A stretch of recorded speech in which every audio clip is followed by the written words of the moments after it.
안녕하세요, 키우다 김대표입니다. 오늘은 저번 시간에 말씀드렸던 숙박업 부동산이 왜 돈이 되냐, 사업으로 봤을 때 잘 될 수밖에 없는 요건을 가진 사업이라고 말씀드렸잖아요. 그럼 그 요건은 뭐냐? 오늘 이걸 설명해 드릴 건데요. 지금부터 말씀드릴 이 사업 아이템 선정에 대한 초기 검토 사항들을 이야기 안 하고 결론만 들으면 왜 그런지 제대로 이해를 하지 못하고 이걸 다른 사업 검토할 때 응용도 하지 못하게 됩니다. 그래서 간단하게 짚고 넘어가려고 하는데, 결론만 보고 싶거나 시간이 없으신 분들은 이 영상 하단에 제가 시간을 표시를 해둘 테니까 해당 시간부터 보시면 되겠습니다. 서울 성동구의 아파트 사례예요. 2014년도와 16년도의 거래가의 평균액입니다. 차액이 거래가가 5,563만 원 상승을 했습니다. 그 인근에 있는 숙박업소인데요. 2014년도 4월에 22억에 매입을 했네요. 그리고 2016년 7월 27일 날 매도를 했는데 40억에 거래가 됐습니다. 거래가가 18억이 상승했어요. 5천만 원 벌 동안 이분은 18억 벌었습니다. 그리고 양천구에 있는 아파트인데 1년 동안 1,825만 원이 올랐네요. 인근에 있는 숙박시설 29억 8천에 14년에 사서 1년도 안 돼서 45억에 거래가 됐습니다. 거래가 15억 2천 상승. 하나만 더 볼까요? 충북 청주에 있는 아파트인데요. 2년 동안 200만 원 올랐습니다. 그리고 청주에 있는 숙박시설 2013년도 6월에 16억에 매입을 해서 14년도 12월에 35억에 거래가 됐네요. 거래가 18억 9천 상승. 시장은 인간의 욕구를 해결해주는 거래소다. 바뀌지 않는 이 인간의 욕구를 주목하라. 매슬로우가 한 말입니다. 사업을 해서 성공하려면 아주 간단합니다. 첫 번째, 인간의 욕구를 알고, 두 번째, 그 욕구를 해결해 주면 됩니다. 그리고 세 번째, 누구나 할 수 없는 아이템이면 성공할 수밖에 없다. 어떤 사업이든 이 세 가지 요건을 갖췄는지 안 갖췄는지를 따져보면 사업성이 있는지 없는지가 나오는 겁니다. 여러분이 생각하는 사업 아이템이 있다면 이 세 가지 요건을 충족하는지 이야기를 쭉 들으면서 한번 따져보세요. 먼저 인간의 욕구를 한번 볼까요? 매슬로우는 이 하단에 있는 기초적인 욕구부터 해결이 돼야 상수로 간다고 했습니다. 그렇다면 제일 아래에 있는 이 생리적 욕구가 가장 모수가 많겠죠. 이러한 인간의 욕구들이 위협을 받게 되면 관련 업종이 아주 큰 호황을 누리게 됩니다. 예전에 돈을 주고 물을 사 먹거나 고가의 정수기를 구입하는 것은 상상도 못했죠.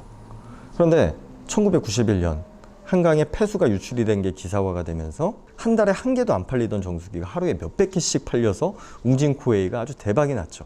그리고 현재 미세먼지로 기본적인 호흡의 욕구가 충족되지 않으니까 이걸 해결해 주기 위한 마스크가 재고가 바닥이 날 정도로 불티나게 팔리고 공기청정기가 필수 가전으로 변해가고 있습니다.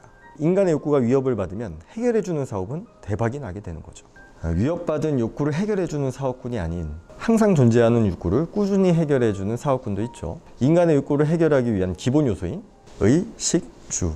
바로 입고 먹고 거주하는 곳에 대한 사업군. 그래서 거리에는 수많은 옷가게와 식당이 즐비하죠. 그리고 수많은 주거시설이 있습니다.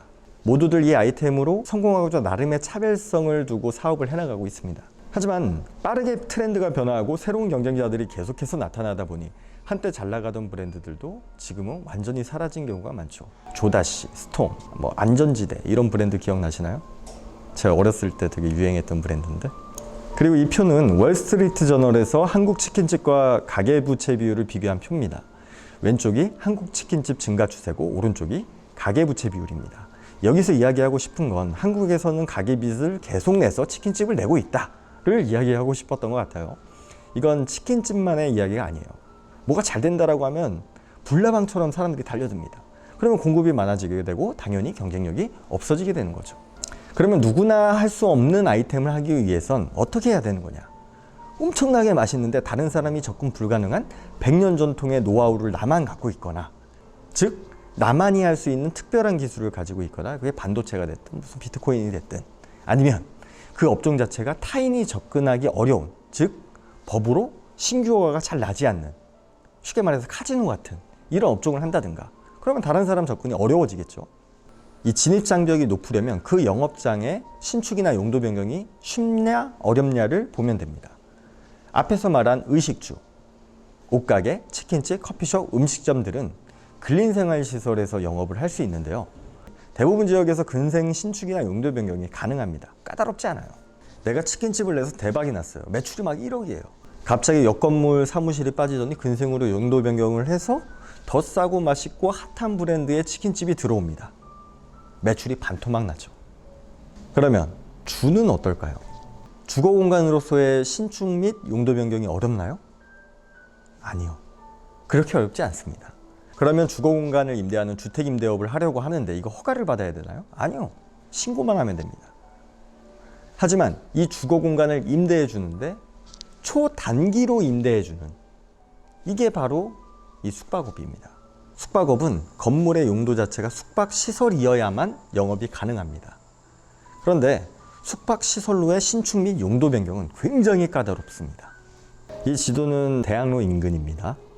이곳에 숙박시설을 신축하기 위해서는 여러 가지 요건이 있는데 먼저 교육환경보호구역, 초등학교, 중학교, 대학교, 심지어 유치원까지 그 경계선으로부터 200m 이내에는 일반 숙박업으로 허가를 내는 게 굉장히 어렵습니다.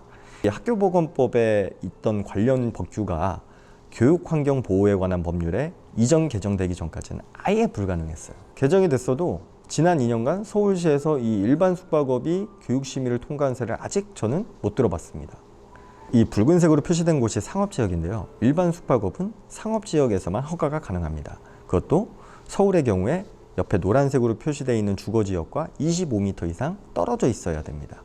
지도에 이 동물뱅이 치고 남은 땅 중에 상업지역이고 주거지역이랑 25m 이상 떨어져 있어야 되고 그러면서도 사업성이 있는 땅을 찾아서 인허가를 받아야 되는 거예요. 그러니까 기존에 있던 숙박시설 이외에는 새로운 경쟁업체가 생기기 어렵다. 성공하는 아이템의 필수 요소. 숙박업 어떤가요? 숙박업에서 제공하는 서비스가 인간의 욕구가 맞나요? 그 욕구를 해결해 주나요? 네. 먹고 자고 할 수 있는 공간을 제공하고 욕구를 해결해 줍니다. 아무나 할 수 없는 아이템인가요? 네. 수도권 지역에서 일반 숙박업으로 추가적인 경쟁자가 들어오긴 거의 불가능합니다. 고로 잘 짓고 들어가면 대대손손 잘 먹고 잘 살 수 있다. 대박이죠? 100년 전통의 비법이 없어도 잘만 찍고 들어가면 오랫동안 성공할 수 있는 아이템. 그러면 어떻게 잘 찍고 들어가야 되냐?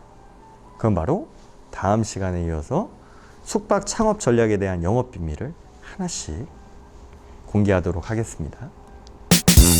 좋아요와 구독은 사랑입니다.